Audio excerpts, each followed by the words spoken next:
Hey guys, I'm here back for another episode today. I'm just gonna turn in another daily quest here. You actually only need one Aposis stick, not two. I was mistaken before. But anyway, in this episode we're gonna go get those weird pieces that Indiana John mentioned before. So, to do that, we need to go to Oops Wharf because that's where all the NPCs for that are. Now, we're not going to finish it in this episode, but we're going to get close, because I start having some technical difficulties near the end. So, we're going to head right on over here. I don't have the Gate of Oops Wharf registered yet, so we're just going to need to run on over there. It's not too far of a walk, so it's not that bad.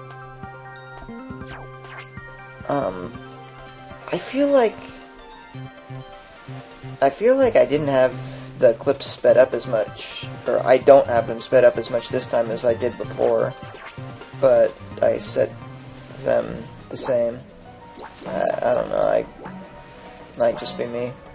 Anyway, the first one you want to do is Skipper Min over there. You need to go drill 3 pieces of rope and 5 pieces of lumber.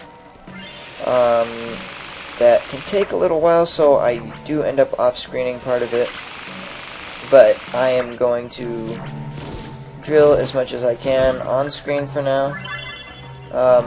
You usually want to clear out all the monsters you can around whatever area you decide to drill so that you're not disturbed. I end up getting way more rope than I do lumber, and I end up having a lot left over, so I'm just going to hold on to that in case for whatever reason I decide I need it later.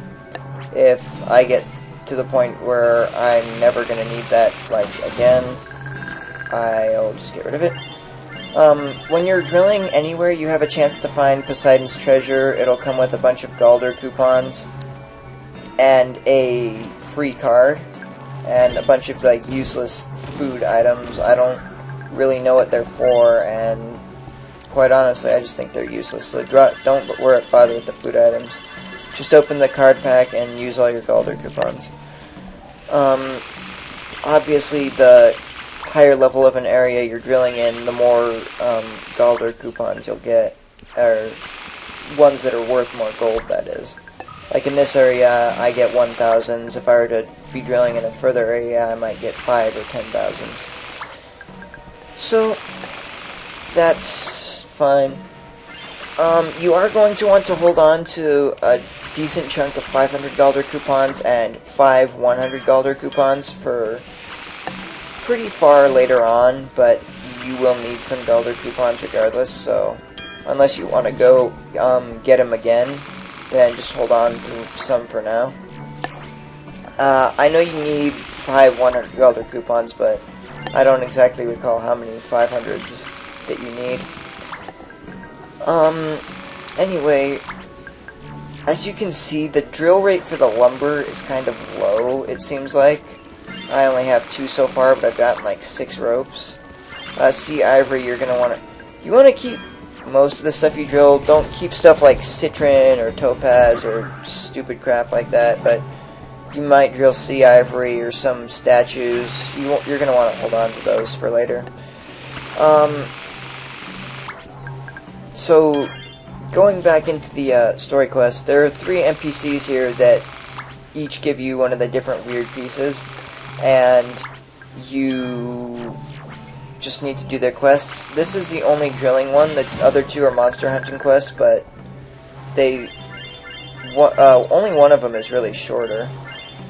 The other 2 can take a while, this being one of the 2 that does take a while. The other one, you have to go hunt crows, and the particular item you want them to drop has a very low drop rate, so you may be stuck hunting them for a while.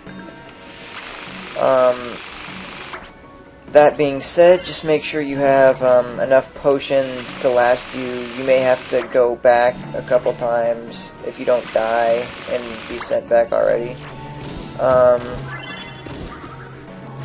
I do die quite a lot just because of I have low HP, so if I get critical hit by a crow's auto attack, I will die from one shot.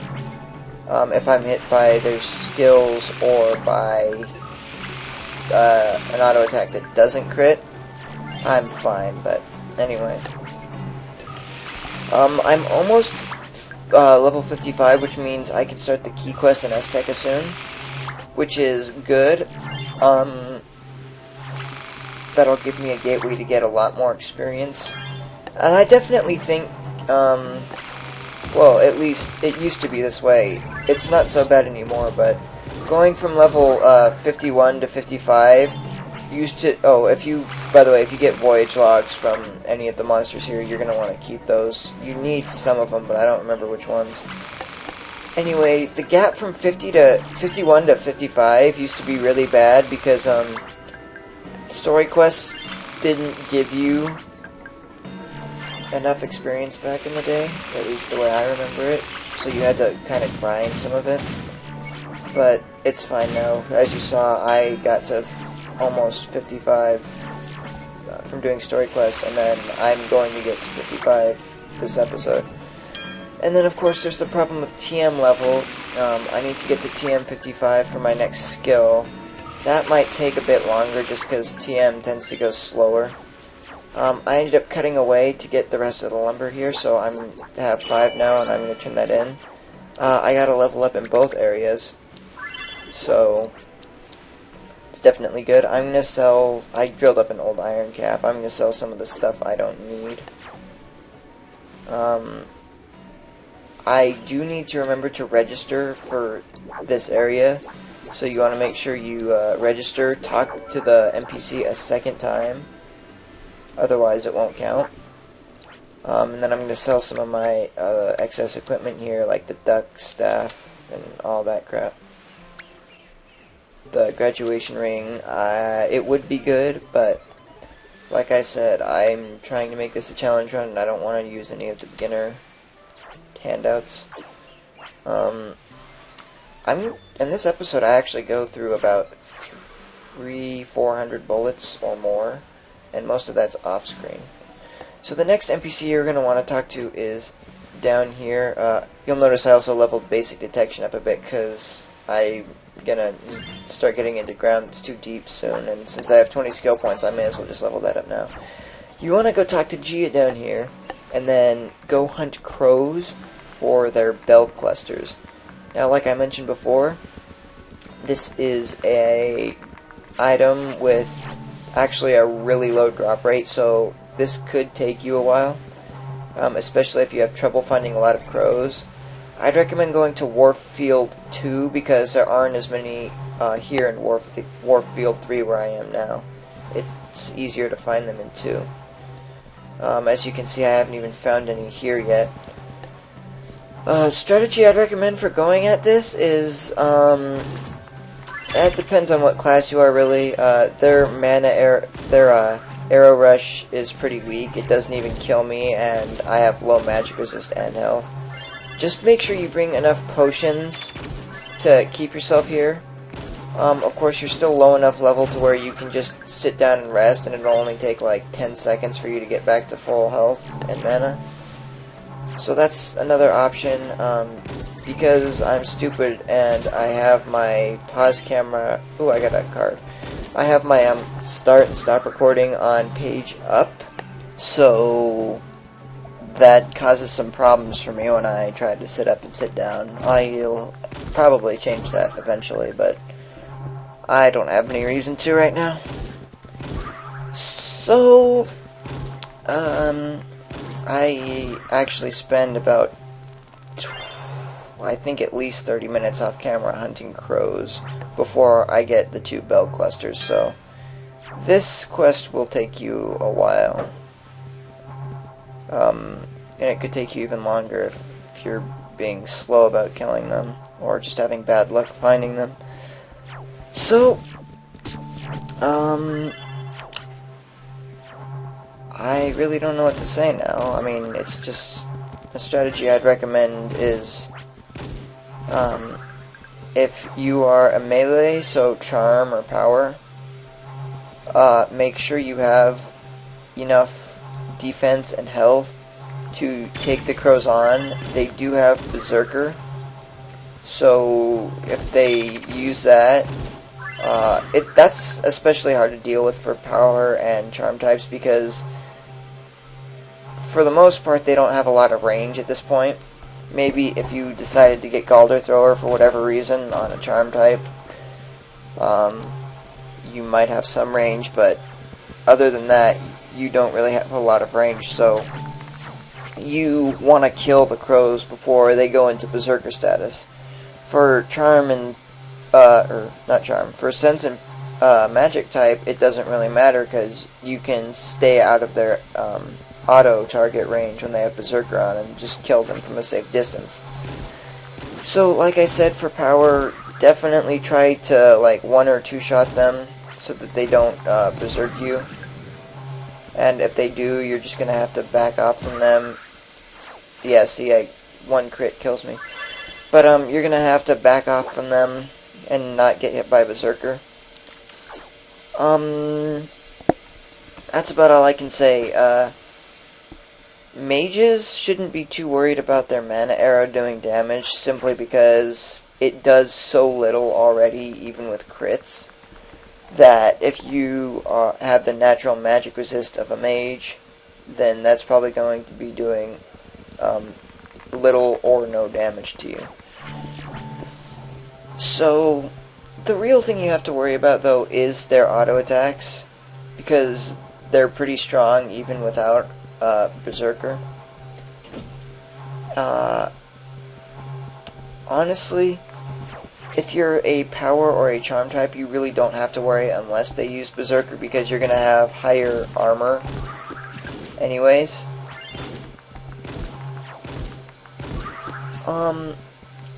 So that's all I have to say for that matter.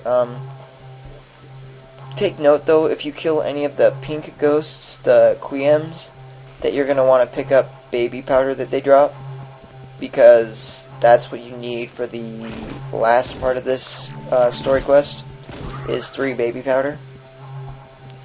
So, just keep that in mind if you find any. I actually find a crow card, not at this very moment, but I think I found it off screen maybe. I don't remember. But I found a crow card, so the drop rate of these bells are on par with the card. That's how low of a drop rate they have. I don't know why they decided to make it so low, but they did. Now, you'll find a lot of like crow's claws and dark cloth. I know you need actually a few different items from the crow for quests from Oops Wharf, so you might just want to hold on to those. However,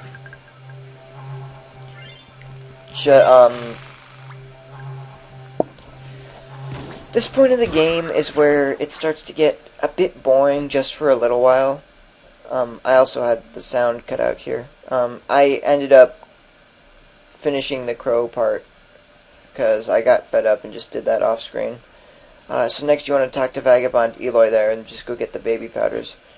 I'm probably going to be done after a little while of this because I spent like half an hour fighting crows. Thankfully this quest doesn't have that low of a drop rate. But this part, when you get to Oops Wharf is when the game will get a little bit boring, because there's not a whole lot of variety. You're just killing monsters for a while. It's like that for Oops Wharf and the next area, Mermaid Palace. But other than that, then the game starts to pick up again and it actually stops being boring. It's just those 2 areas for some reason aren't that fun to play. So keep if you don't judge this game based on those 2 areas. If you're considering continuing playing or not, then those 2 areas aren't exactly going to be a strong point for arguing point for continuing to play. But that being said, the rest of the game isn't so bad.